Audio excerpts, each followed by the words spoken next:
জানো তো, বর্তমান যুগে সময়ের সাথে সাথে সব কিছুর পরিবর্তন হয়েছে। আর সেই সাথে পরিবর্তন হয়েছে মানুষের মন। যাদেরকে আমরা বন্ধু ভাবি তারা সব সময় যে আমাদের ভালোই চাইবে তার কিন্তু কোনো কথা নেই। সে কিন্তু কখনো প্রকৃত বন্ধু হতে পারে না যারা আমাদের ভালো চায় না, আর যারা আমাদেরকে এগিয়ে যেতে দেখলে হিংসে করে। আবার সেই হিংসাটা তারা মনের মধ্যেই রাখে, খুব একটা প্রকাশ করতেও চায় না, তবে তাদের দেখে বোঝাও যায় আবার। যাই হোক, সেই সমস্ত বন্ধুদের কাছ থেকে দূরে থাকা বুদ্ধিমানের কাজ, তাই না বলো? আচ্ছা চলো, অনেক গল্প অনেক কথা হবে তোমাদের সঙ্গে, তার আগে নিজের পরিচয়টা দিয়ে নিই। নমস্কার, কেমন আছো সবাই? আশা করছি সবাই ভালো আছো, আর আমরাও বেশ ভালো আছি। আমি রিমি। আজকে আমার আরও একটি নতুন ব্লগে তোমাদের সবাইকে অনেক অনেক স্বাগত জানাই।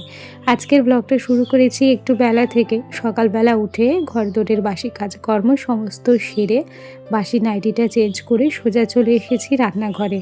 আর রান্নাঘরে এসে সবার প্রথম কাজ হচ্ছে গ্যাসটাকে আমার পরিষ্কার করে রাখা।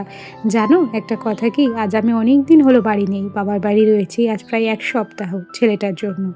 আমি বাড়ি থেকে ভাবছি যে আমার ও বাড়ির অবস্থাটা কেমন আছে, কী পর্যায়ে আমার ঘর রয়েছে আর কী পর্যায়ে রয়েছে আমার রান্নার জায়গা। যাই হোক, ভাবছি আজকে বাড়ি যাব এবং নতুন করে আবার সংসারের দায়িত্ব নিতে হবে। ওদিকে ভাত বসিয়ে দিলাম, আর গল্প করতে করতে শোনার জন্য দুধটাও গরম করে নিয়েছি, আর 1 কাপ চা করে নিয়ে সোজা ঘরে চলে এসেছি। যাই হোক, এখন ঘড়ির কাঁটায় ওই 8টা, সাড়ে 8টা কিংবা 9:45 মতো বাজছে। আমার শাশুড়ি মার প্রত্যেক দিনের অভ্যাস, উনি সকালে উঠে বাসি কাজকর্ম সেরে স্নান সেরে তারপর পুজো দিয়ে নেয় এবং তারপর উনি রান্না করতে যায়। আর উনি যখন ও ঘরে রান্না করতে যায় ততক্ষণে আমার কিন্তু এ ঘরে রান্না হয়ে যায়।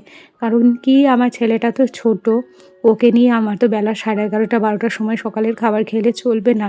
সেজন্য সকাল সকাল আমি এ ঘরে ভাত বসিয়ে দিই। সোনার পেটটা একটু খারাপ হয়েছে, কয়েকদিন হলো জ্বর থেকে উঠেছে, তার মধ্যে আবার পেট খারাপ, তাই ওর জন্য একটু কলা সেদ্ধ বসিয়েছি, ওকে কলা সেদ্ধ দিয়ে ভাত খাইয়ে দেব। আর গল্প করতে করতে ভাতের ফ্যানটাও ঝরাতে দিলাম। এখন সোজা চলে এলাম হচ্ছে বাইরে। এই যে শাড়িটা দেখছো, এটা জানো জামিনীর কটনের শাড়ি। শাড়িটা এতটাই সফট আর পরলে এতটা আরাম ফিল করা যায়, হাতে না ধরলে বোঝা যায় না জানো। এই শাড়িটা আমি নিজে হাতে কিনেছিলাম, আমার শাশুড়ি মাকে দিয়েছিলাম।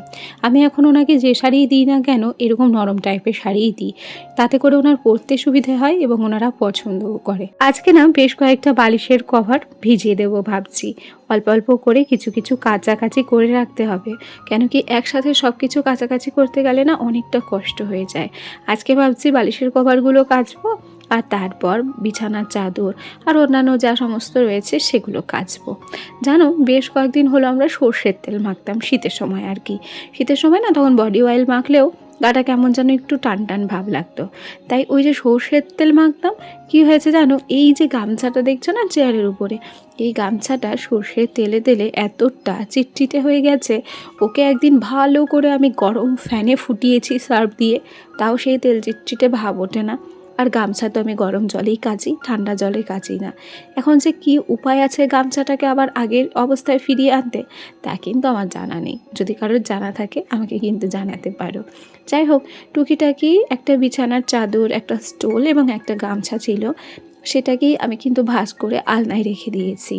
আসলে কি, জামা কাপড় এক জায়গায় বেশি গ্যাদারিং হয়ে গেলে ভাঁজ করতে ভীষণ অসুবিধে হয়, আর ঘরটাও না অনেক গ্যাদারিং লাগে। সেই জন্য অল্প অল্প থাকতে জামা কাপড় হোক কিংবা ঘরের যে কোনো জিনিস হোক, জায়গার জিনিস জায়গায় গুছিয়ে রাখলে ঘর কিন্তু অতটাও অগোছালো হয় না।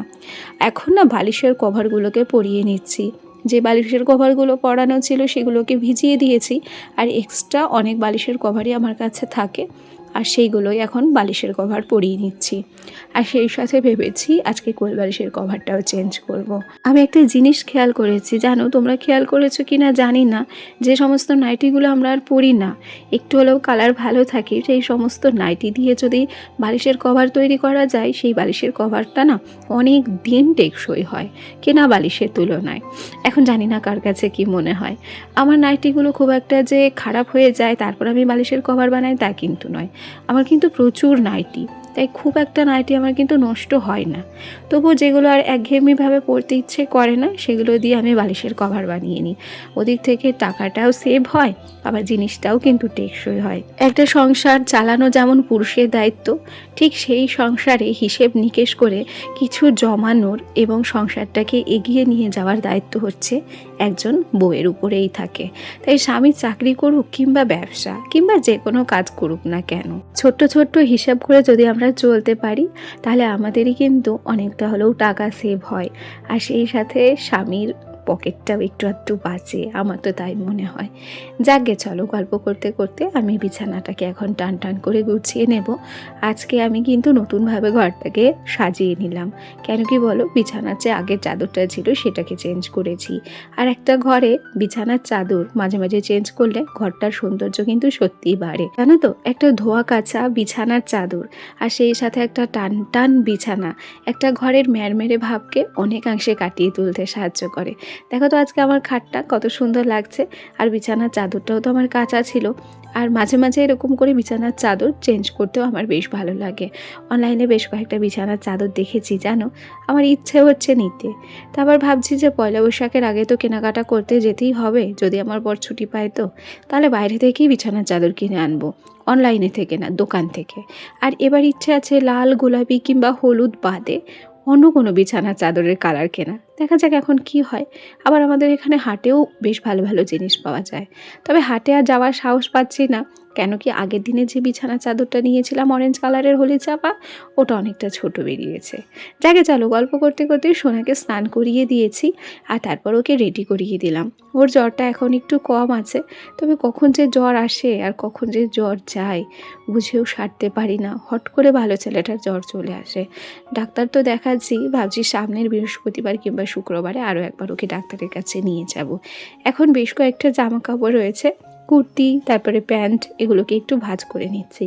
কারণ কি, এগুলো ভাঁজ করা না থাকলে, এদিক ওদিক থাকলে না আমার ঘরটাও অনেকাংশে বেশি নোংরা লাগে।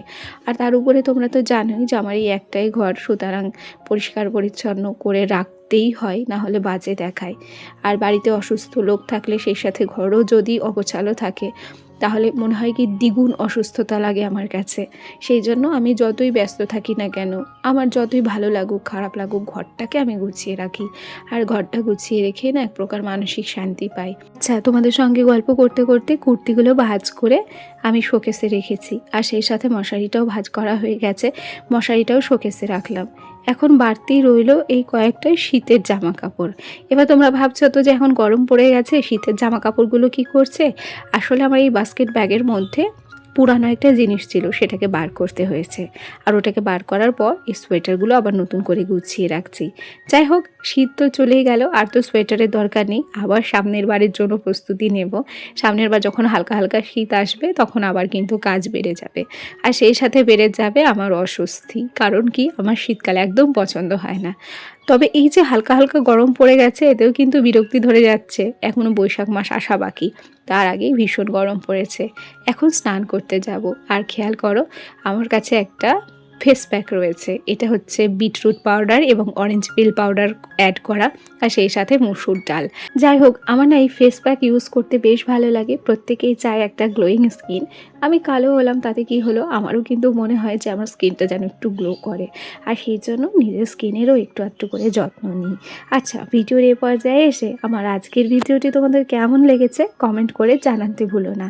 চলো আজ তবে আসি, আগামীকাল নতুন ভিডিওর সাথে আবার দেখা হবে। ততক্ষণ পর্যন্ত সবাই সুস্থ থেকো, ভালো থেকো, টাটা সবাইকে।